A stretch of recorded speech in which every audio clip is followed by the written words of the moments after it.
Así que voy a presentar qué a nuestro próximo invitado, Por Andrés favor. López, autor del libro Carmelo, matar dos veces a un mismo hombre. Tremendo nombre, que también va a estar en la Feria Internacional del Libro de Macul este sábado. Un tercer entiendo. invitado que ya tenemos acá. Sí. Ella. No, y ayer también entrevistamos. Diego, sí, po. Sí, pues. Diego va a estar Claro. Andrés también.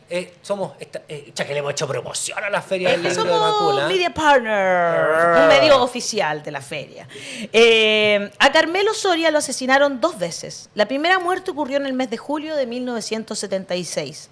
Sus verdugos fueron agentes de la Brigada Mulchen de la DINA, miembros de la Guardia Personal de Augusto Pinochet. El crimen se cometió en la casa de Vía Naranja, Locurro, sede de la agrupación Avispa comandada por Michael Townley. Carmelo fue torturado hasta que quedó intacto, hasta que no quedó intacto ni uno solo de sus huesos. Una patada brutal terminó por quebrarle el cuello. Mediante un montaje torpe y cruel, su cuerpo fue abandonado en una zanja, simulando un suicidio. El segundo homicidio fue perpetrado de modo ininterrumpido por los gobiernos de la Concertación durante décadas, al no certificar categóricamente la calidad de funcionario internacional superior de Carmelo Soria, permitiendo que algunos de sus asesinos pudieran ser amnistiados. Preferí leerte a ti porque qué mejor presentación para este libro que vas a presentar en la Feria Internacional del Libro de Macul. Cuéntanos, Andrés, bueno, yo ya hice esta presentación cortita, pero cuéntanos más sobre este libro y con qué se va a encontrar las personas que quieran obtenerlo. Gracias, primero por la invitación a este gran espacio. Nuestro libro es una historia, en realidad, de mucho desacato, una historia de resistencia, pero una historia también de mucha impunidad, una historia muy triste, diría yo. Es la historia de Carmelo Soria, que era un funcionario internacional de Naciones Unidas, que, como dice el título, fue asesinado 2 veces. Él era español, ¿no? Español, sí. Español, militante comunista, chileno y español. Secuestrado por la Brigada Mulchen de la DINA, asesinado y, tristemente, su caso hundido en la impunidad ya en los 90, cuando se vio este caso en la Corte Suprema. ¿Qué se encuentra en las personas en este libro? Se encuentra el caso de Carmelo Soria es una foto, más bien, de cómo en los 90 en adelante, la transición a la democracia, la doctrina Elwin, esto de toda la verdad y justicia en la medida de lo posible, aspiraba a ser un desde y finalmente se convirtió en un hasta. Claro, en vez de un piso, un techo. Exacto. Entonces, es la foto perfecta, yo creo que refleja la historia de un país que vive bajo un manto de impunidad muy grande respecto a los crímenes de la dictadura todavía. Se ha avanzado mucho, pero hay grandes casos como este, en el cual a 47 años del crimen, ninguno de los asesinos está preso. Entonces, con eso se encuentra el lector al leer este libro. Impunidad y mucha resistencia. A 47 años del crimen. Es Sí, decir, claro, estábamos ya en democracia. No, el año 76. Año 76. Ah, perdón, sí, pues. 14 de julio del 76. 14 de julio del 76. Perfecto. Exacto. Te puedo hacer, preguntas. Pero digamos, por favor, varias. de eso se trata. ¿Por qué Carmelo Soria, la Brigada Mulchen, que no entendí mucho porque decía Brigada Mulchen y agrupación Avispa? Dentro de la Brigada Mulchen había agrupaciones. Bueno, ¿me explicas eso? Y además, ¿por qué Carmelo Soria? ¿Qué importancia tenía Carmelo Soria respecto de otras personas? Si era un funcionario internacional. No quiero decir ningún spoiler, pero si Claro. No, en general, por eso, en general. En general podría decir, bueno, la DINA tenía una serie de brigadas operativas. La Brigada Mulchen era una de ellas, clandestina, llena de oficiales de élite, muy cercanos a Pinochet, el brazo operativo de Manuel Contreras. Qué fuerte. Y dentro de la agrupación de la Brigada Mulchen había una pequeña escisión que se llamaba la agrupación Avispa, comandada por Michael Townley, cuyo objetivo eran las operaciones internacionales y la elaboración del gas sarín, este gas para eliminar. Sí, el gas sarín, el opositores. famoso Ay, qué gas sarín terrible. del que lo creó, murió en Uruguay por las manos Eugenio de... Berrío. Sí. Exacto. sí. Sí. Entonces, era el brazo operativo de Contreras. Por lo tanto, el que se haya puesto la lupa sobre Carmelo Soria debe haber sido, sin duda alguna, una orden de Manuel Contreras, si no de Augusto Pinochet, dado que la Brigada Mulchen era el primer anillo de seguridad de Pinochet. Y pasa que Carmelo Soria era un militante del Partido Comunista, pero que también colaboraba muy activamente con la resistencia. Él participaba desde el frente de propaganda, él a través de su valija diplomática, Claro. algunas fuentes dicen que ingresaba dinero, otras dicen que no, ahí en el libro se esboza más en profundidad, y también ayudaba a instalar a personas perseguidas por la dictadura en distintas embajadas. Entonces era una suerte de mosquito que estaba molestando en los oídos de los organismos de eliminación de opositores políticos. Y en el libro o sea, se profundiza mucho más por qué él, pero básicamente también tiene que ver precisamente con la génesis de la Brigada Mulchen, de esta cercanía que tenían con Augusto Pinochet. No sé si quieres hacer alguna pregunta. Solo para Sí, hacer dale. un reconocimiento de Carmelo Soria, es importante recordar que él es representante de la CEPAL, ¿cierto? Con la Convención Económica para América Latina y el Caribe. Que es ¿Era una- economista él? No, era diplomático profesional. Él inicialmente entró en la diplomacia, después de efectivamente fue expulsado de España, ¿cierto? Como no puede volver con España franquista, se unió muy tempranamente a brigadas antifranquistas. Es parte de esa franja del comunismo español de intelectuales, ¿no? Y en eso es como de una cultura muy alta, sofisticada del mundo diplomático, y por eso se une rápidamente a organizaciones internacionales siendo bloqueado en su propio país.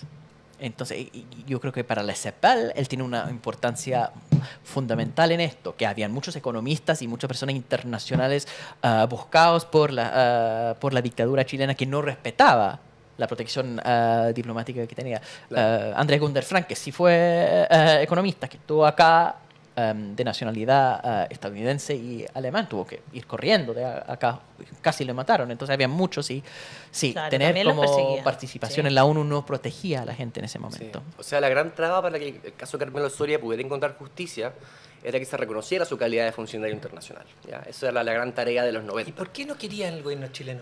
No es que no haya querido, es que, digamos, no lo hizo. Yo puedo ser súper claro en decir, el gobierno chileno, los gobiernos de la Concertación hicieron todo lo posible para evitar certificar categóricamente. ¿Pero por qué? Básicamente porque la Brigada Mulchen, los oficiales, eran del primer anillo de seguridad de Pinochet. Eran oficiales de élite muy cercanos a Pinochet. Y como han reconocido varios personeros de la Concertación, entre ellos, por ejemplo, Francisco Vidal, básicamente la doctrina de los 90 fue no molestar mucho a Pinochet. Claro, No hay que claro. olvidar que uno de los agentes condenados ya al día de hoy como autor del crimen de Carmelo Soria, que falleció, Jaime Lepe, llegó a ser secretario general del Ejército. Ascendió a general en el año 97. Sí. Era el número 2 de Pinochet. Si alguien Qué escribía un fuerte. libro sobre Augusto Pinochet, él lo leía. Él respondía a los comunicados de prensa. Él andaba con él para todas partes. Fue su seguridad adelantada desde el año 76. ¿No? Imagínate el nivel de cercanía que tenía. Y toda esa gente quedó impune. Exacto, el año 2019 fue el último fallo. La Brigada Mulchen, que eran 5 oficiales, 3 tenientes y 2 capitanes, solo fue condenado uno, Jaime Lepe Orellana, a 6 años. Y que Jaime Lepe falleció de un cáncer ya... Y hace- por esas medias prescripciones, por esa cagada de tiempo, perdonen la expresión. Sí, 6 años le dieron a Jaime Lepe. ¿Y el resto? Nada, El resto de la Brigada Mulchen fueron absueltos. ¿Por qué? El caso más interesante es el de Guillermo Salinas Torres, que es el oficial jefe de la Brigada Mulchen, también muy cercana a Manuel Contreras. Hoy está procesado por el caso de la eliminación del conservador de bienes raíces al año sí. 76. Sí. Hoy está procesado en ese caso. Pero el caso de Guillermo Salinas Torres es muy interesante. De hecho, tenemos una entrevista en profundidad con él en este libro.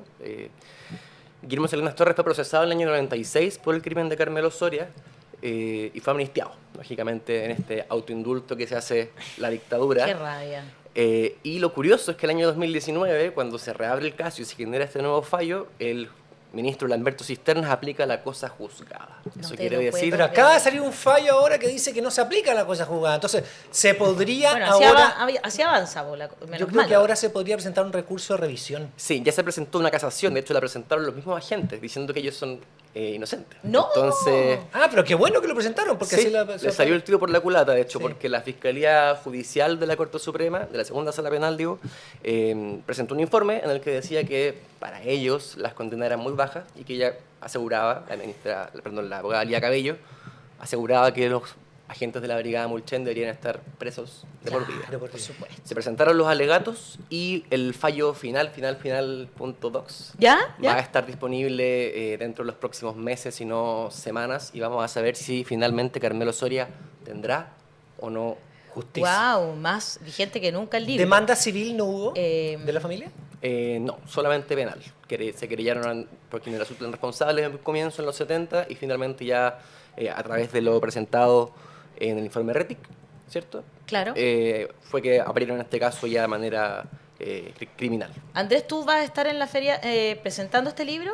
Sí, el día sábado vamos a estar con mi coautor, con Camilo Pérez, con quien escribimos este libro, a las 16 horas en la Feria Internacional del Libro de Macul, conversando un poco sobre esta historia. Vamos a tener una pequeña sorpresa en la presentación. Ah, sí. Sí, profundizando un poco más en esto, Me que como les gusta decía, y como decía aquí Daniel, es un libro sumamente vigente a pesar de que es una historia antigua. Hoy por hoy todavía no hay respuesta. Ya 50 años del golpe con mayor razón, ¿no? Ya 50 años del golpe con mayor razón. Ya como para ir cerrando, ¿qué te parece a ti cosas como lo que ha sucedido con cómo ha avanzado el país, el negacionismo profundo en el que está, que va avanzando incomprensiblemente? Ahí tú ves que también hay culpas de los gobiernos que ya hubo en democracia, especialmente los gobiernos de la Concertación. Cuando yo pensaba en la conmemoración de los 50 años, la verdad no me imaginaba este escenario. Me imaginaba algo muy, muy distinto. Más que decir, en el fondo, apuntar con culpas, yo creo que hay responsabilidades. Y por cierto, que hay responsabilidades de los gobiernos de la Concertación respecto a esto. Como te planteaba hace un segundo, la doctrina Elwin sin duda profundizó el manto de impunidad en este país. O sea, en el libro se muestra, la doctrina Elwin fue muy cómoda para todos los poderes del Estado, ¿ya? Que un juez, un ministro de la Corte Suprema del 2019, lo vemos en el libro también en una entrevista, a Alberto Cisterna, nos diga, bueno, yo creo que no es impunidad la cosa juzgada. Yo creo que una persona fue amnistiada, recordemos que la amnistía es un autoindulto, Claro. En varios países existe la amnistía, pero se hacen después de que se acaban las dictaduras, no en dictadura. Y que él nos diga en el fondo que un criminal mantenga su derecho a la amnistía no es impunidad para nosotros, es una muestra muy clara de cómo la doctrina Elwin, digamos, metió todos sus tentáculos en todas las esferas del poder de nuestro país. Y creo que lo que estamos viendo hoy día es básicamente la consecuencia de ello, de que no tenemos un nunca más tan transversal como existe en otros países, como en Argentina. Claro, Y- solo ver la película 1985 Por le da ejemplo. un poco envidia. Sí. ese Entonces nunca asusta más, un ¿no? poco, sí, pero creo que historias como estas, narrativas como esta, investigaciones como esta, conversar sobre esto es más necesario que nunca, y espero que con Camilo esperamos que esta investigación sea un poco un aporte a combatir esa impunidad. Se agradece muchísimo ese Muchas aporte gracias, que están Andrés. haciendo a la historia de nuestra historia, porque esa es la única forma, reconocer nuestra historia, reconocer nuestro pasado, es la única forma de que logremos justicia, por supuesto, y medidas de no repetición, sobre todo, porque eso yo no sé, ¿hay un Estuvo camión temblando. abajo o tembló? Estuvo temblando hace Alguien recién. que me diga la verdad. Parece que tenemos, sí. Yo no tengo miedo, porque este estudio tiene algo muy agradable, que no tiene esos tremendos focos encima. Tiene un panel nomás, que espero que no se caiga. Sobrevivimos. Sobreviviremos. O hay un camión abajo, yo te juro que no quería preguntarlo al aire, pero ya que me lo dijeron por acá, lo Yo pensé pregunto. que era mi rodilla, la verdad. Al principio Es un- dije, oye, que es está un rápido país- tecleando Hassan. Sí, Es el un poder país mío. que tiembla todo el tiempo. Sí, no, a mí no me dan miedo los Uno más, temblores. uno menos. No, Es una ilusión óptica. es una ilusión nuestra. Una, Algo pasó una aquí. alucinación colectiva. No hubo ningún temblor. No, sí, parece que había una máquina abajo. Y eso no está. En cualquier momento se cae la moneda. Gran parte de esos supuestos terremotos son máquinas. Para nomás. andar pelando a No los hay poderosos. tanta... Eso es. Estábamos pelando a los poderosos y ¡pam! Rápidamente. ¿Cómo es posible? Yo te iba a decir, porque dentro de todas las doctrinas, entre la doctrina Elwin y la doctrina Tironi, pucha que nos tienen cagados. Francamente. Andrés, bueno, muchas gracias por estar acá. Yo, sobre todo, quiero que tú le hagas un llamado a la gente joven, aquellos que Que- todavía, según encuestas, etcétera, no entienden el valor de la democracia y lo importante que es. Perdona, Hassan. Sí, estaba pensando justamente lo mismo, lo de la encuesta CEP y la falta de información que tienen las generaciones más nuevas. Y eso es producto definitivamente de las políticas de la concertación, la exconcertación a estas alturas, que decidieron, por tener una vida tranquila en la política coyuntural, no empujar este tema de manera educacional pensando en el futuro de mediano o largo plazo. Ahora estamos viviendo el largo plazo de ellos. Y muy lamentablemente no se hizo la educación con enfoque de derechos humanos. Entonces, las personas simplemente carecen de información sobre lo que realmente pasó. Es una ignorancia creada, manipulada, intencional desde la decisión del Estado de no informar a sus ciudadanos que más necesitaban esas informaciones, que son los más jóvenes que no vivieron esas cosas. ¿No? Yo vi hace poco la encuesta CADEM diciendo que hay personas que creen que la aprobación del gobierno de la dictadura de Pinochet es mayor que el gobierno de Elwin, ¿no? Que mayor que el gobierno de Allende, ¿no? Esta idea, Allende dejó la escoba en términos económicos y entonces la dictadura hizo algo de rescate, entonces tiene mayor aprobación. Uno podría imaginar que en Alemania, que la época de la República de Weimar fue un desastre económico, de eso hay consenso total. Nadie va a defender las políticas económicas de la época de Weimar por la hiperinflación, por la escasez, por una serie de otras cosas. Entonces uno dice, bueno, si uno compara la democracia de Weimar con Adolf Hitler, igual Hitler hizo funcionar la economía porque bajó el desempleo, bajó la inflación, la gente mucha vivía creación mejor de bajo armas. Hitler, la gente vivía mejor bajo Hitler, siendo alemán blanco Claro. de ojos azules, pero sí, grandes Claro. partes de Alemania vivió mejor bajo Hitler que bajo la democracia de Weimar. Por eso vamos a tener una apreciación positiva de Hitler. Es ese tipo de falta de educación en derechos humanos que ha generado esa situación y por algo es tan necesario un libro como ese. Exactamente. Sí, o sea, yo creo que este libro nos ayuda harto en ese sentido. Hace una pregunta, como para si quiero hablarle a esos jóvenes, ¿no? De cuántas veces realmente se puede matar a una sola persona. Me encantó la tesis, digamos, Sí. aquella Esa de es las la dos premisa. muertes. Es una tesis presentada, sí, me parece muy bueno. Sí, y este libro te muestra dos al menos, ¿no? La Claro. cruda, ¿cierto? El crimen, el secuestro, la tortura, la eliminación por personas distintos. Te muestra también la segunda, que es precisamente la de la impunidad. Si uno profundiza también está la de la mentira, como los medios de la época también reforzaron la versión tremendo oficial. eso. Y yo sí puedo dar un mensaje, podría decir que la cuarta muerte de Carmelo Soria y de las personas es la que más compleja, que es la del olvido. Exactamente. Y Qué en ese cierto sentido, como dije recién, creo que leer estas investigaciones, producir también estas investigaciones es súper difícil, pero a 50 años del golpe militar creo que son más urgentes que nunca. Poder compartir, dialogar, darse una oportunidad. Yo estudié en la Universidad Adolfo Ibáñez, una universidad ¡Guau! improbable, improbable un poco para estos tipos de investigaciones. Y tengo muchos compañeros y muchas compañeras que jamás estuvieron involucrados en estos temas. Y amigos míos, amigas mías me acompañaron a las presentaciones del libro que hemos hecho. Y una de ellas me escribió, me acuerdo, y me dijo que precisamente ella estuvo toda su vida muy desconectada de esta historia, de esta realidad, de lo que somos hoy día en realidad, de la historia que marcó nuestro país. Y que estaba muy agradecida porque a través de esta pequeña foto, este pequeño recuadro, pudo ver lo que fue nuestro país y lo que estamos viendo hoy en día. Entonces, mi mensaje en ese sentido es eso, para no avanzar hacia el olvido, para no permitir que la gente muera en el olvido. Es importante acercarse a este tipo de investigaciones desde bien jóvenes. Muy bien, Andrés, muchas gracias, Muchas gracias. de verdad, por haber A hecho esta ustedes por la investigación. invitación. Y por supuesto, como programa, como siempre, yo refuerzo nuestro compromiso con el respeto irrestricto a los derechos humanos, con la memoria, con la historia, y por supuesto conseguir combatiendo aquellos discursos negacionistas que relativizan lo que sucedió en esos oscuros tiempos. Muchas gracias, Andrés. A ustedes por la invitación. Muchas gracias.